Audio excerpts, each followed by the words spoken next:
41 దినములు నీ దీక్షను పడితిరో నా గొంతుగాన గగన్ శౌర్య వినిపిస్తిరో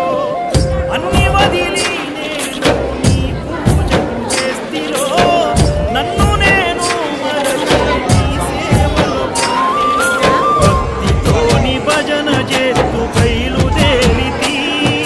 శక్తినిచ్చి నన్ను నడిపించు శబరికి